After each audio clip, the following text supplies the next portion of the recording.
So this is the Wales-England border, and I grew up here. You might think, big deal, but trust me, it was hard. Neither country wanted to adopt me as their son. I'm a man of our country. It's really confusing. This is Wales, and this is me.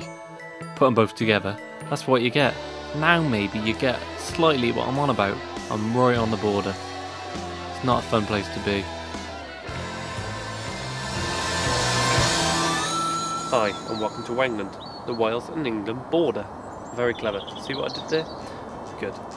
Now, some people would say being sandwiched in between these two countries is like being stuck between a rock and a hard place, but not me. You see, I love both. I don't hate the English. I might be born in Wales, but I don't hate you. I love everyone. Apart from the French and the Germans. Pretty much most other people. But my point is, because I don't hate the English, a lot of people don't see me as Welsh. That's where the word Wenglish came from. But you know, I think I'm Welsh, but some people think I'm English. So this documentary is all about me. So please, come on a little journey and help me find out, am I Welsh or am I English?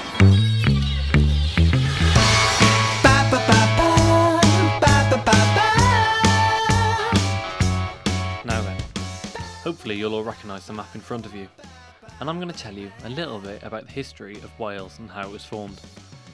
It all started with some Celtic warriors who came over from Midland Europe quite a while ago really, and they brought over music and poetry and some of that jazz. It's at this point I should point out that the diagram isn't historically accurate. The Romans were next. There were quite a lot of them. Now I'm sure you all know about the Romans. They left a lot of stuff for us to see, so there's not really much point talking about them. After the Romans came the Normans, and the Normans loved Wales. They really did. For what were the Dark Ages for England, actually proved to be a very prosperous time for Wales. And then of course next, the Saxons. Now they found it easy to overtake Britain because they were giants. But the next man is the most important man. King Offa. He ruled most of England for a few centuries, and getting sick of the Welsh coming over and nicking the stuff, he built a massive dyke. And ever since that day in the 8th century, that dyke has been the border. It's still prominent today, around where I live.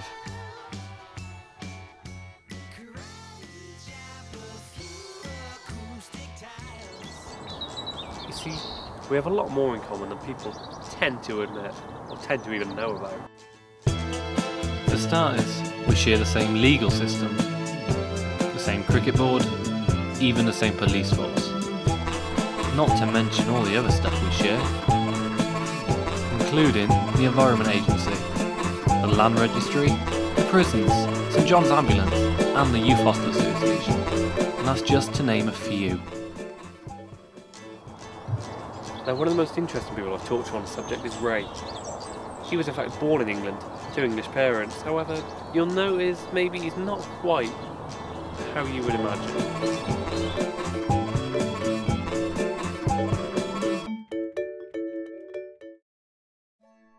Feeling Welsh is something that has always been with me. I don't ever remember feeling English or being English. Consciously made a decision, if you want, that I was Welsh. Probably in my early teens, my formative years. When I was in the school playground playing rugby, I was always a Welsh player, never an English player.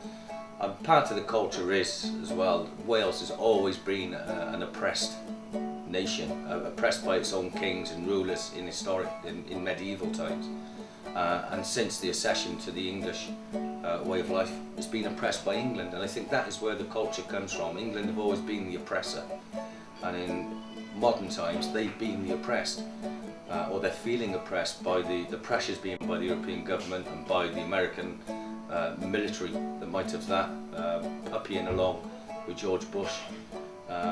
Whether it was right or wrong is a different argument, but Wales have always been the oppressed rather than the oppressor, and I think that's where the Welsh culture comes from, is always being the underdog, whereas England is having to get used to being the underdog, and I think that's where the difference in cultures is blatantly clear at the moment.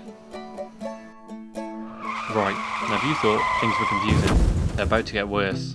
But take a second to think about how I feel. This is actually my life. The English Democrats are a political party who want the devolution of England. They don't want to be in the same breath is Scotland or Wales anymore, but they want to take Monmouthshire with them. The English Democrats Party consider that the position of Monmouthshire in Wales is anomalous, as historically it had mostly been part of England until recent boundary reorganisation. Accordingly, we would wish to see a county referendum in Monmouthshire as to whether the people of Monmouthshire would wish to be treated as being part of Wales or as part of England. The worst thing is they've even got proof. This is the Ordnance Survey map from 1903, and it quite clearly shows Monmouth on the English side of the border. I mean, that's surely the biggest question of all. It's not every day you get asked to choose which country you want to belong to.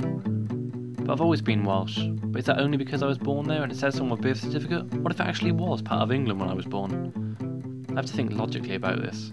I mean, in schools, 54% of pupils in Wales gained 5 A to C grades at GCSE compared to 59 in England. However, the 7 to 11-year-olds in Wales outperform their English friends. But more Welsh teenagers leave school without any qualification than those in England. Similarly, Wales is one of the poorest regions in the country, alongside the North East and Northern Ireland. Even the life expectancy in Wales is lower than that in England. But Monmouthshire does have the fastest rising house prices in Britain. Maybe this is why the English Democrats want it. But Monmouthshire being annexed to England historically, it's whenever it's been affluent, England has taken control of it. When times get hard, they pass it back over to control of the Welsh. Thanks, Ray.